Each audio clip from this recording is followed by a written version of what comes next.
Hello, Leo. Welcome to the Plaid Sheep Oracle. So this morning, I was prompted to watch something that has lent a completely different perspective to one of the cards on the table. This happens. It's not surprising to me anymore at all. I now expect it. And the card is this one. Smoke and mirrors, but this mirror. What I was watching was it was an event, a forum, a kind of, I don't want to call it a panel discussion because that feels very formal, and this was more relaxed than that. But on the subject of AI and creativity. And the moderator person asked one of the people about how he approached, what were his thoughts, about generative AI and creativity. And what he said was, it's like Snow White in the magic mirror. What are you asking for? And, is it mirror, mirror on the wall, who's the fairest of them all? Or, mirror, mirror on the wall, how do I help my neighbors with X? Or, right? I'm not going to give you more examples. You get what I'm saying. And this is reinforced by the seen visible thing here, which is a merry motive.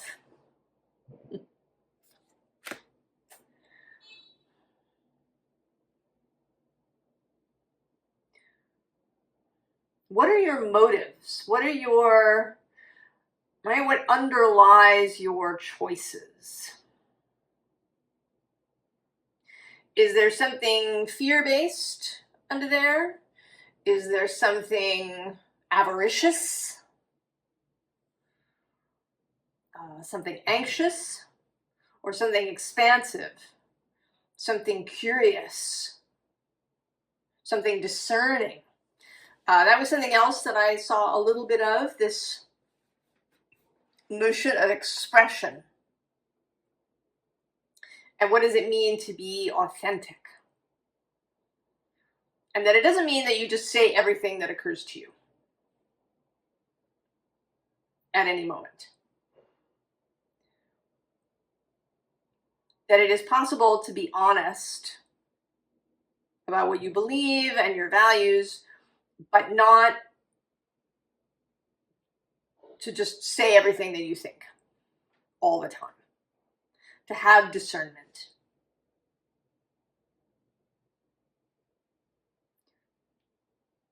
In how you express.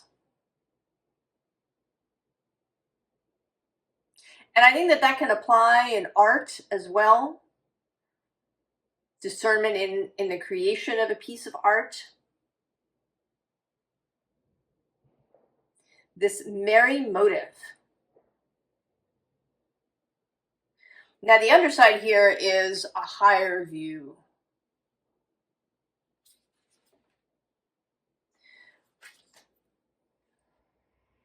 And I want to say a longer view.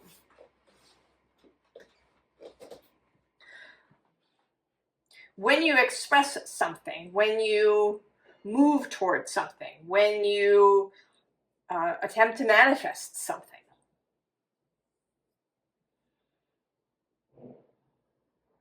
How far are you looking?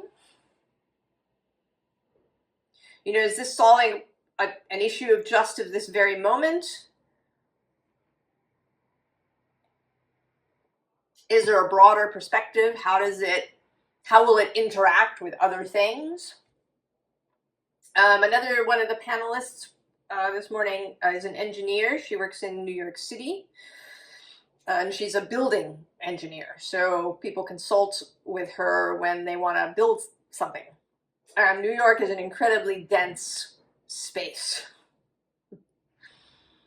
And there are lots of rules and regulations.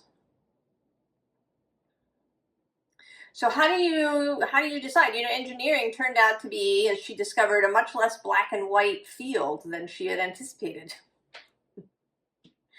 That yes, there are the rules or the guidelines or codes, but that there can be some play in that.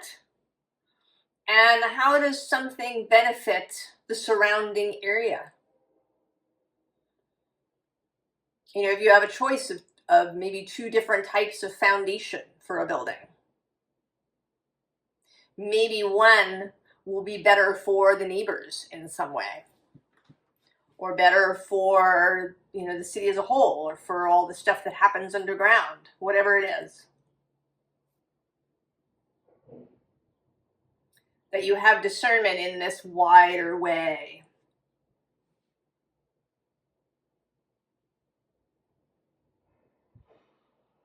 And it may be, the first card that's up here is this Four of Cups.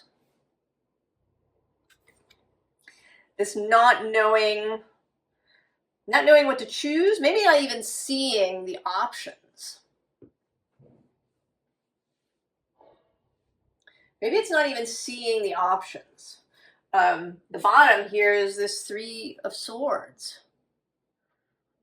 And it always seems to me that this person doesn't see that they can slip out through the crack. And one could talk about that metaphor for a long time, but that maybe there is something about your motives, something about your, why you're doing something that is impeding your ability to do it. Right below that is the Page of Pentacles. Seeing things from a fresh perspective, using beginner's eyes. Then we also have the Devil and this Five of Swords. Mental conflict. It might be conflict with another person. I think about this sometimes that I don't talk about that very much. I know often there are readers, sometimes I'll watch a few of their readings, and there's always, frequently they talk about other people, that other people are not treating you fairly, or that other people are impeding you in some way. And I would guess that probably that seems true. But ultimately, it's what comes from within. So the Five of Swords could be an argument with somebody. A continued disagreement. Maybe it's your partner in creative work, and you can't get together on something. You're, always bickering.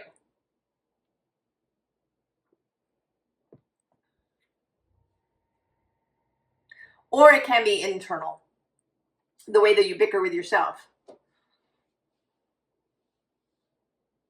The way that you do things contrary to the way that you want them. And this can run two ways.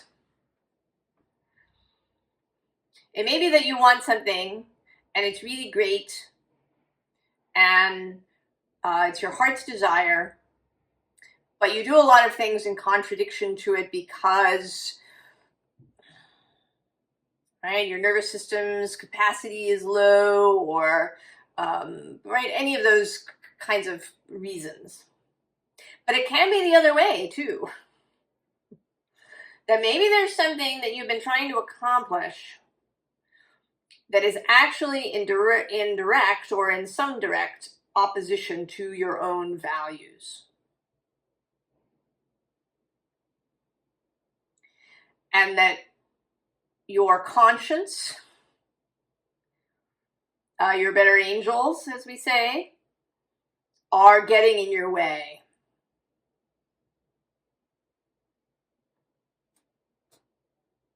That that if you really thought about it and why you're doing it and what the consequences will be, that you would see that it is not in alignment with your values or your heart's desires. You know, it might be to get a job at some particular company,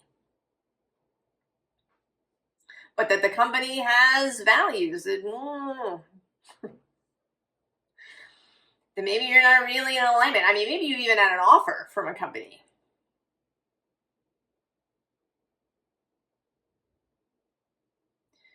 but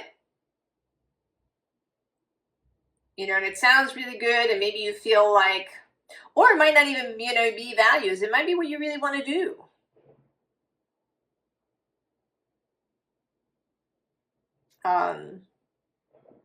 You know, you want to have a job that's out in the field in some way, and the company that you've applied to says, well, we don't need anybody in that place, but we could use somebody at this desk job. And you're inclined, well, right, it's a you know, it's not really what I want, but it's in the company, and you know, it's good money, but it's not in alignment with what you really want. And so maybe you've blown the interview.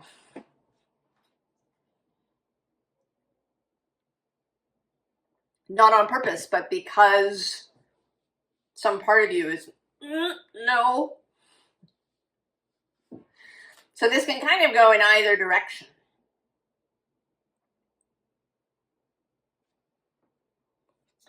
And so then we have this Eight of Wands and then this Star.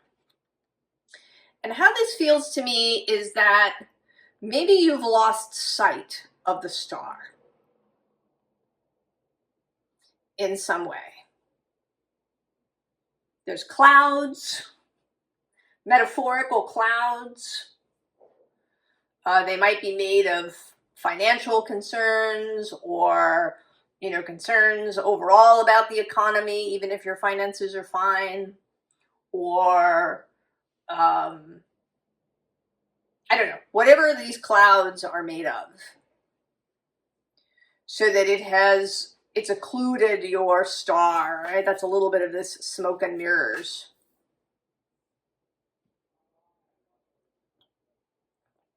That your star kind of got lost, obscured. And this is asking you to kind of to maybe take a step back and look for the birds instead.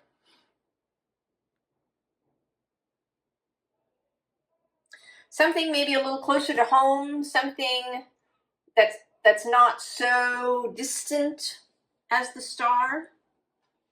If you had some lofty goal, some, you know, far off thing,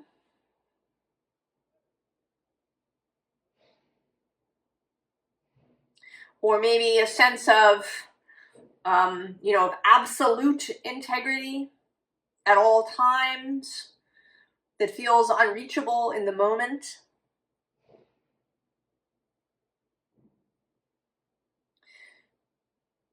To kind of lower your gaze a little bit in that way and get, you know, maybe get a little curious.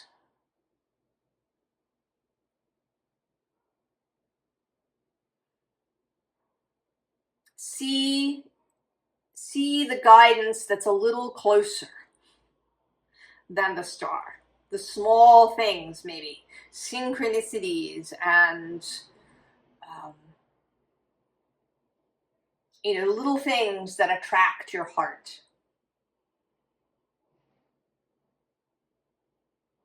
And then those things can help you find your star again. We have a little bit of that here too with this Release the Petals card, these flower petals that are closer. It says transformation, death and rebirth, shedding all change.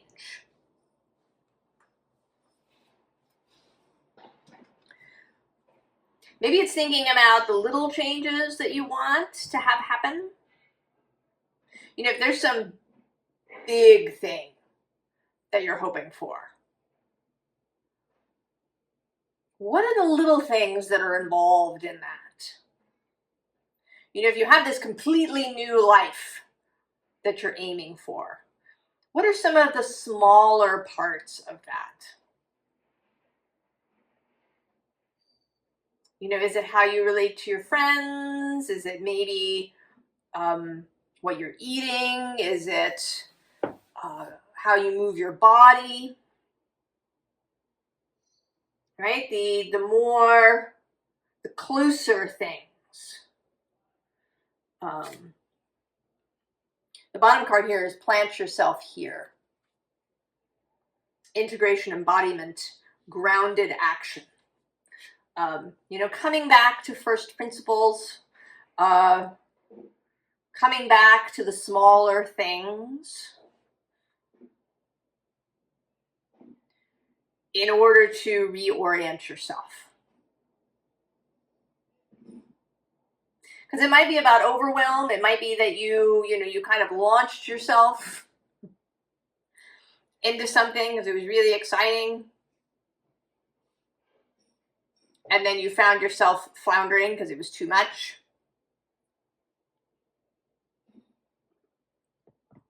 Or there were unexpected things. Because this could feel, too, a little overwhelming to be in the storm. We also have here the return. A new story, you decide, alignment, it's coming together. Also, trust the seasons. Embracing change, cycles of life, transition, growth. You know, the energies, now we are in your season. Leo, if you're watching this when I post it. And it's pretty intense. July's been pretty intense. August. Whether you think about the Lion's Gate or not, the space in the first week and a half of August, 6, 7, 8, 9, 10, 11 particularly, there's some strong energies happening. They're actually really, they're mostly fast moving. There's a grand air trine that's going to be between Uranus, Pluto, and Mars. Then there's this small trine, which Gemini Brett's been calling a sexy trine because it's got sextiles in it. Pluto and Uranus sextile to Neptune and Saturn. And then Uranus and Pluto trine each other. And then also when Mars sort of slides into that position in the first couple of degrees of Libra, he makes that trine to Uranus and Pluto, and then he opposes Neptune and Saturn. Right? It's this kite-shaped formation. Fast. Imaginative. Transformative. Innovative. There's both dissolution and creation. And then there's the whole energy of the Lion's Gate, which I think of as like a swelling up. I mean, originally the heliacal rising of Sirius was a sign to the ancient Egyptians that the Nile would be flooding soon. And they needed the Nile to flood. It would bring much needed moisture to the fields, right? It was needed for the harvest. And it was nice to have this, heads up that it was happening so you could be prepared. And so I don't think of it as just like that one day of 8/8. I think of it as this kind of a space because Sirius becomes visible. That's right, the heliacal rising. Is it becoming visible from behind the sun? Between, it's already visible in the southern hemispheres, and close to the equator. It'll become visible in Egypt right about now. But then if you live in the northern latitudes, it won't be until mid-August. So I think of it as a whole space when there is this knowing that there's, right, this flooding is going to occur.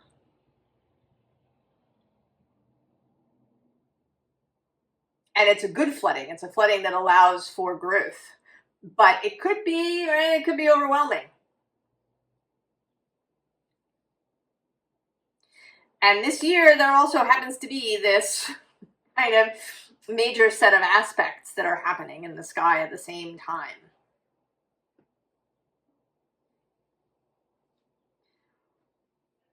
So give yourself some space.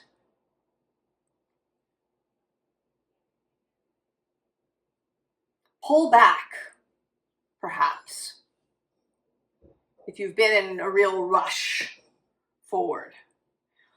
And have a real look at the whys of your actions.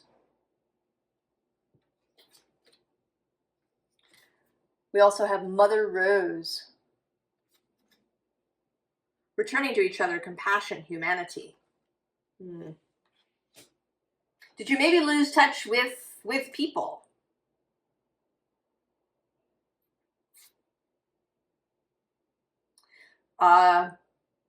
Did you get so focused on the goal that you've lost touch with how others are doing?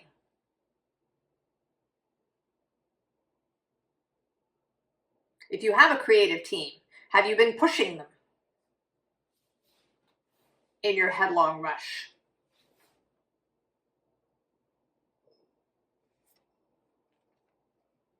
So we have the rainbow, which is this rush.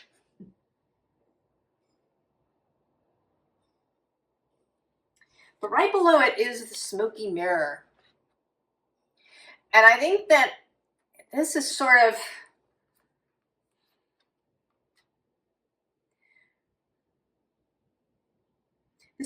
where we are, that we're in this space where we can't entirely see clearly.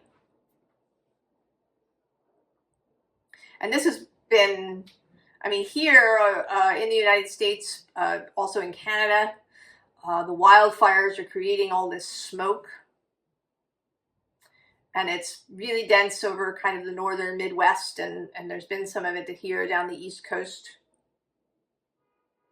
And I was thinking about, I know the explanation for it, but what is, right, what's the energetic, what's the spiritual meaning behind it? And this may be one aspect. This smoky mirror. And that there may be a way in which we're being asked not to look so far ahead. To allow the thing to unfold. Because we also have under this the many paths card that's about, right, different paths all coming together to one place. Oh, and then below that I'm seeing now the corn, the harvest. So we have this rainbow. And then there's these two cards. The Council and the Rainmaker. Right? This return to the motive for the Rainmaker, which is a creational energy.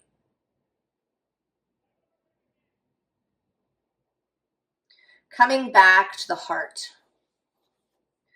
Coming back to the self.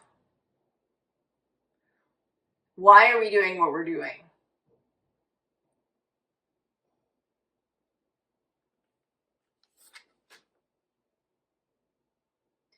Because I think if we lose touch with that, or we go off in some other direction that is not in line with our values, with our heart's desire, we're going to start encountering blocks.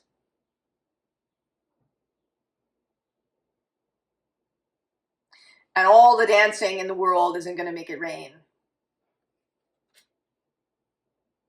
Because we're out of alignment. Then there's the sorcerer. And this feels like you, that you are, kind of in this brooding space, perhaps, or a sense of overwhelm, or why aren't things happening the way they're supposed to be happening? I've been creating, it was going fine, and now suddenly it's all come to a crashing halt. Or, if this is not about a creative project, but about creating your life, a life that you really enjoy. Maybe it's a healing process for your body. Or it's about relationships. Your relationships with yourself, maybe relationships with your children. And suddenly there's, it's backsliding, or, it seemed to be going well is now halted. And you're grumpy about it. And I feel you. I absolutely feel you. Right? There's this rainbow coming.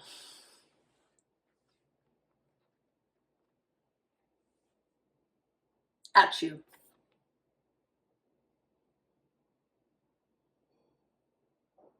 And that's really kind of where the focus wants to be. Right? Because the next card is the seer. The ability to see where you are and where to go next, right? Within the smoky mirror. How do you see?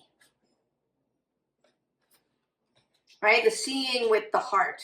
Seeing through the smoke and mirrors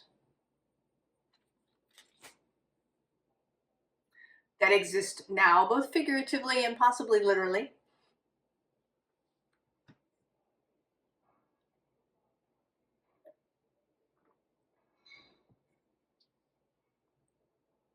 That it might not be so much about seeing through.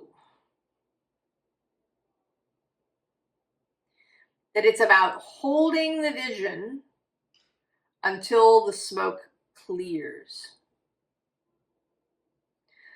That the smoke will clear. You don't have to make the smoke clear or battle your way through it. The smoke will clear. The other metaphor that people sometimes in the spiritual sphere talk about is having, water that's filled with silt and mud because it's been churned up. And that trying to make it clear is kind of a losing battle, that you're better off pausing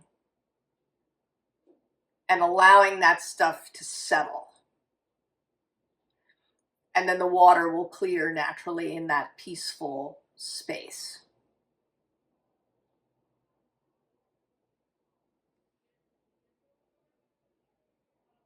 So you can't will the smoke into disappearing.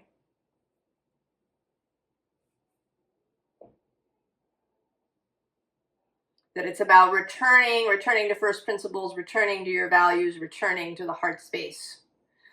And maybe, doing the smaller things until the smoke clears and the stars are all visible again.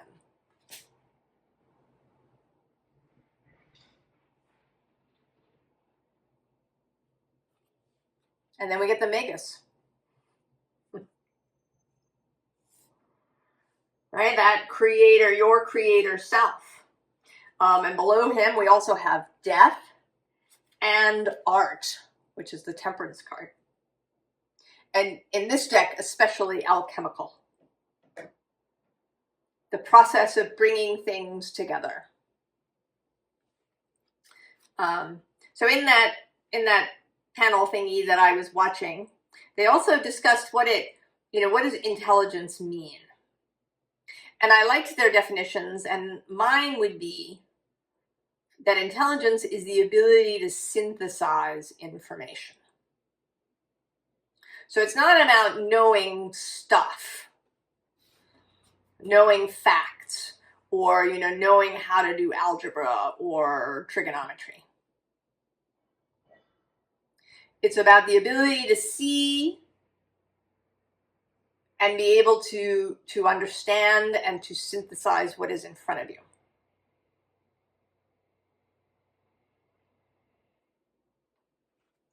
And that this can happen in different ways in different minds. That it doesn't have to look the same. But I think you kind of know, right? You know when you've met a really intelligent person. Whether they are, a dancer or an actor or a mathematician or a chef or an engineer. There's a quality to how that person moves through the world, how they see.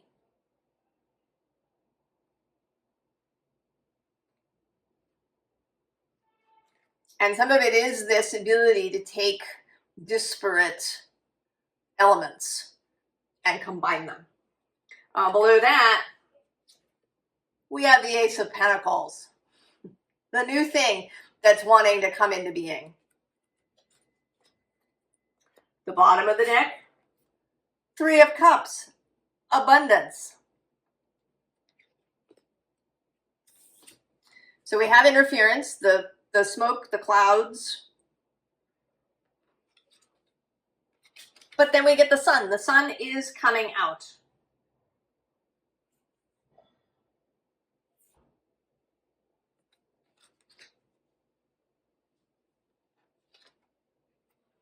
And then we get the Six of Swords, science.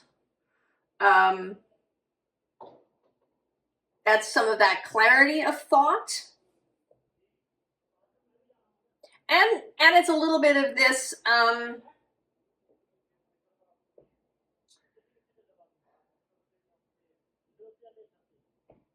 seeing what happens if you do X, Y, or Z, a kind of experiment. What happens if you follow this advice and you kind of pull back and you think about why you've been doing things?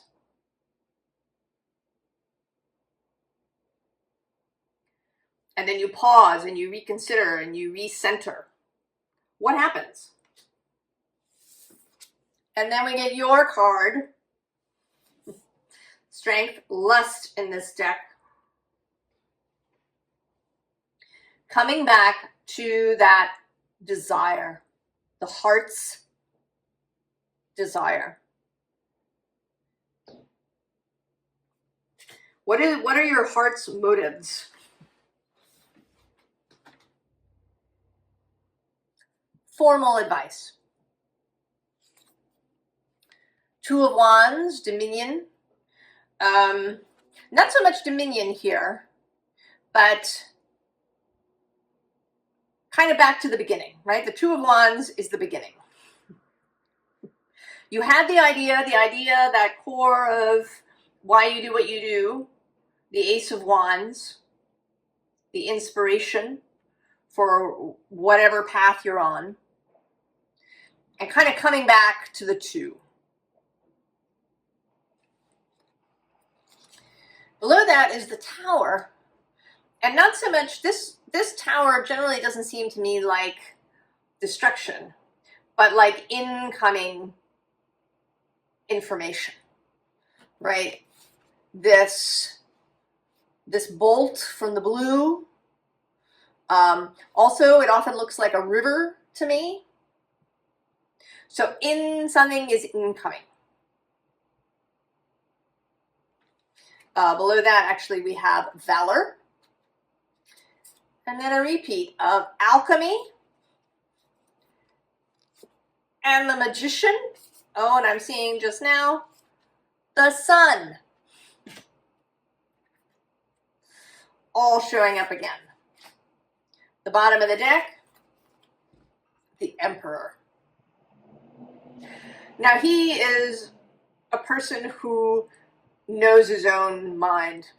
He knows why he does things. He's very clear on his motivations. He's clear on his values.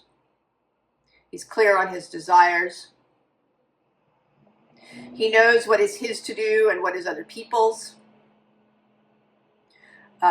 He knows that, an excess of discipline, rigidity, harshness either on self or others is counterproductive and is antithetical to his own values.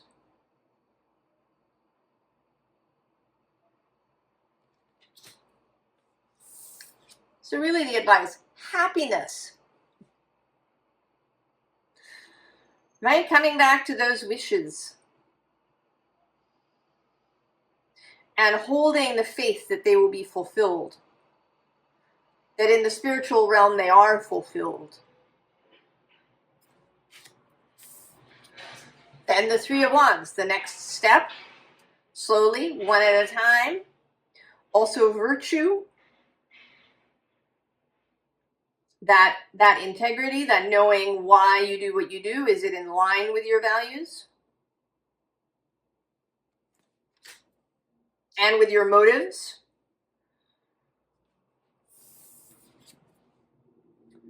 Queen of Wands. That felt inspiration. She's not quite like the King. The King is ready to act. He is often shown as about to rise out of his throne. She is embodying it. She is receiving it. She's sitting in it.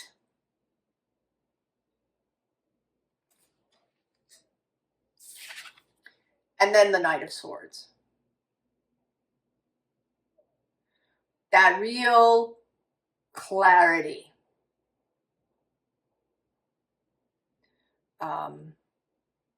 The mind really able to move, to imagine, to see.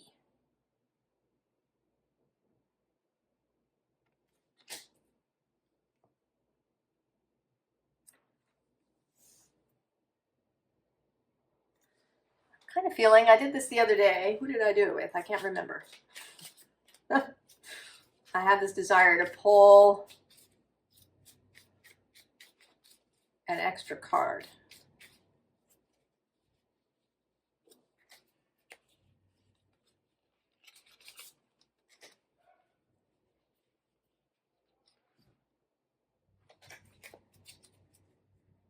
Who's on the bottom? Ah, there she is, Queen of Pentacles. And the Sun, again, on the bottom. The Four of Pentacles. So hold. Pause.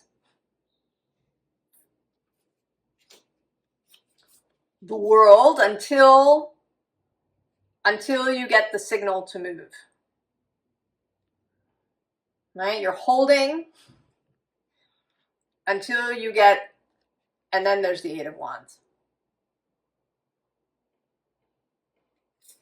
So the smoke will clear. The sun will come out. The way forward will be seen. Also the smoke may move sort of outward. So it's clearing in your immediate vicinity and then further outward as you go.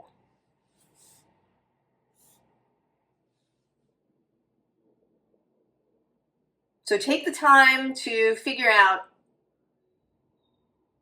if maybe what you've been doing has been counterproductive in some way, or counter to your own values, maybe even counter to your own vision in some way. That you've kind of lost sight of something.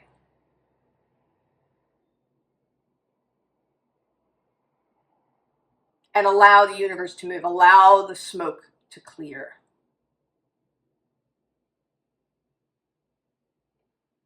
I hope this is helpful, Leo.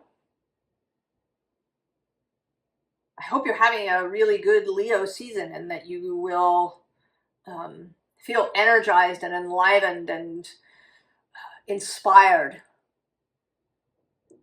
by the energies that are coming. I wish you the very, very best, and I will see you next time. So long, Leo.